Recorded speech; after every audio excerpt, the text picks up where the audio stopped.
Hey everyone, welcome back to the Beginner to Advanced FPS controller series in Unity 6. In the previous episode, we added idle, weapon sway, movement sway, sprint sway, and we also fixed the weapon clipping issue using a separate weapon camera. Now those weapon movement systems make our FPS controller feel much more alive and realistic. And after implementing weapon sway, this is actually the perfect time to add a head bob system because both features work together to create a much more immersive first-person experience. So in this video, we'll create a fully customizable head bob system using a serializable class. So let's get started. Without wasting any time, let's create a new script and name it as head bob.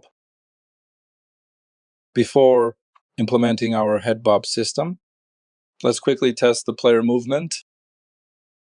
Right now, if I move the player, the weapon has movement sway, but the camera itself is still very static.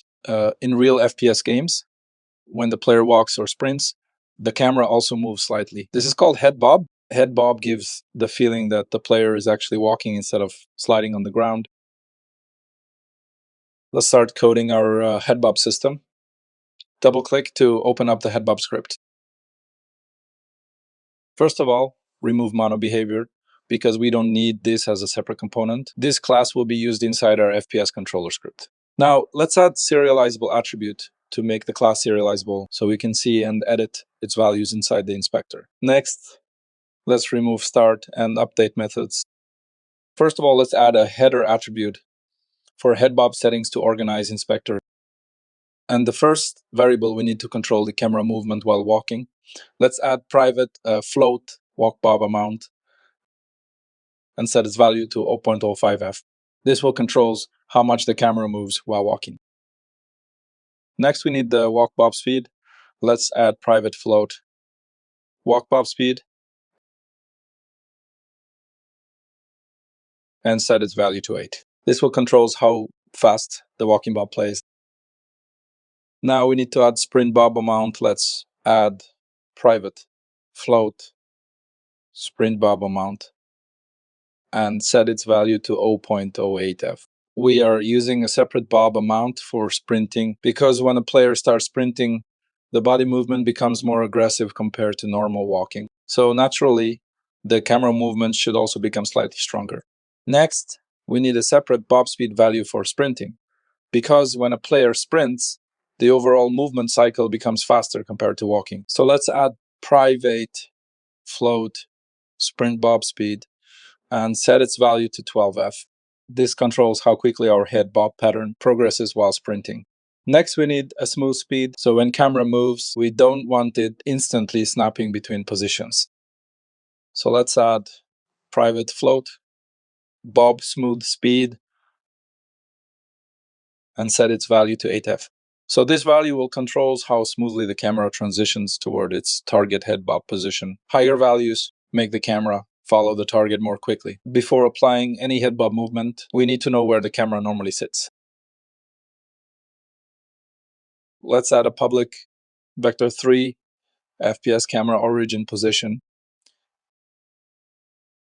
I'm using hide in inspector because this value will be assigned automatically from the FPS controller script. Now we need a timer to drive the entire head bob movement. Let's add private float bob timer. Think of it as a continuously changing value that moves our bob pattern forward over time. Without this timer, our camera would stay at the same position and never create a smooth movement cycle. Now let's create the main method public void handle head bob. And inside this, we'll pass 3 variables. First will be transform for FPS camera. Second will be a bool for is ground check. And third will be a bool for checking is sprinting. This method receives everything needed to calculate head bob. We need camera transform because we'll move the camera. Grounded state because we only want head bob while standing on the ground. Sprint state because sprinting uses different head bob setting. The first thing we need to know is whether the player is moving. Let's add a local bool. Is moving equals input dot get axis horizontal not equals to 0 or input dot get axis vertical not equals to 0 Here we're checking both movement axes. If either axis has input, the player is moving. If both are 0, the player is standing still. Now we only want head bob when two conditions are true. And they are if our player is moving and our player is grounded. Let's add if condition. If is moving and is grounded. Then we want head bob. This will prevent head bob while standing still, jumping, or falling. Now we need to determine which bob amount we should use. Let's create a local float. Bob amount equals if is sprinting, bob amount will be sprint bob amount, else walk bob amount. Now we also need to determine which bob speed we should use. Let's create a local float. Bob speed equals if is sprinting, bob speed will be sprint bob speed, else walk bob speed.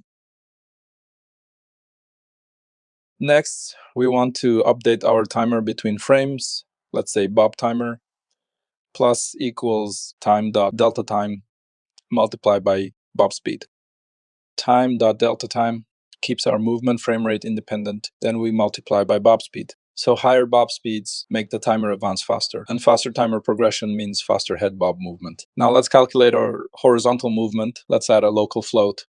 Bob x equals math f dot cos and pass bob timer.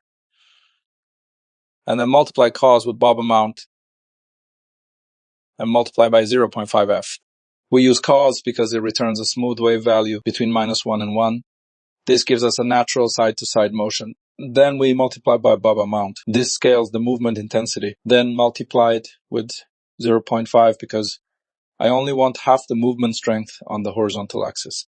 In real movement, vertical motion is usually more noticeable than side-to-side motion. So reducing the horizontal influence makes the head bob feel more natural. Now let's calculate vertical movement. Let's add local float. Bob y equals math f dot sine and pass bob timer. Multiply by 2 and then multiply sine with bob amount. Again, we're using a trigonometric wave, but this time we're using sine. Sine also returns values between -1 and 1. We're multiplying the timer by 2. This makes the vertical movement complete its cycle twice as quickly as the horizontal movement. Then we multiply by bob amount to scale the final movement. Now let's combine both values into a single vector 3. Let's add a local vector 3 variable. Head bob movement equals new vector 3. And for x pass bob x, and for y pass bob y, and z will be 0. Next, we need to create our target position because we never want to move the camera relative to its current position. Instead, we want it to always move relative to the original camera position. Let's add a vector 3, target position equals FPS camera origin position plus head bob movement. Next, we want our camera to smoothly move from its local position to target position. Let's say FPS cam dot local position equals vector 3 dot lerp, and it's from FPS cam dot local position toward target position, time dot delta time multiplied by bob smooth speed. To control how quickly that happens, this will create a very smooth camera motion. Now let's add else block if player is not moving and is not grounded. The first thing we'll do is reset our timer. So the next time the player starts moving, the head bob cycle starts from the beginning. Finally, we smoothly return the camera back to its original position. FPS cam dot local position equals vector 3 dot lerp, and it's from FPS cam dot local position to FPS camera origin position, and time dot delta time multiplied by bob smooth speed. This prevents the camera from getting stuck at an offset position.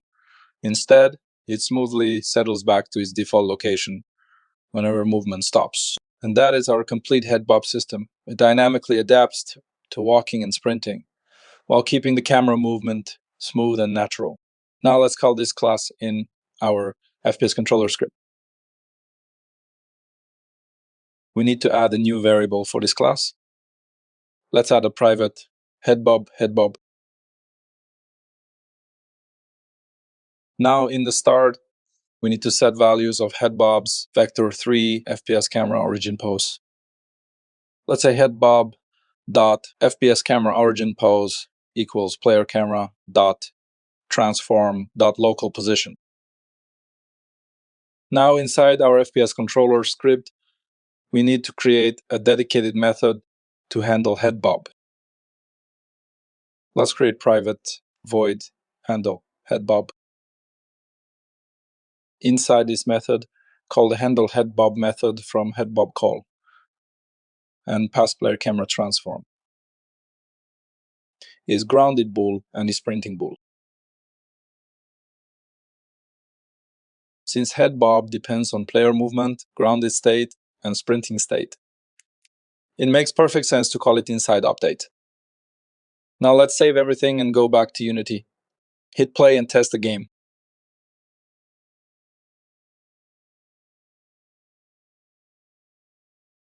Let's move our player. As I start moving, the camera has a subtle movement, which makes the player feel much more grounded and natural. And if I start sprinting, you can see the camera movement becomes faster and more energetic because we're using our sprint head bob setting. This is a small feature, but it adds a huge amount of realism to the overall FPS experience. So that is it for this episode. In the next video, we'll start working on one of the most important FPS features, the weapon aiming system, also known as aim down sight ads or iron sight aiming. So thanks for watching.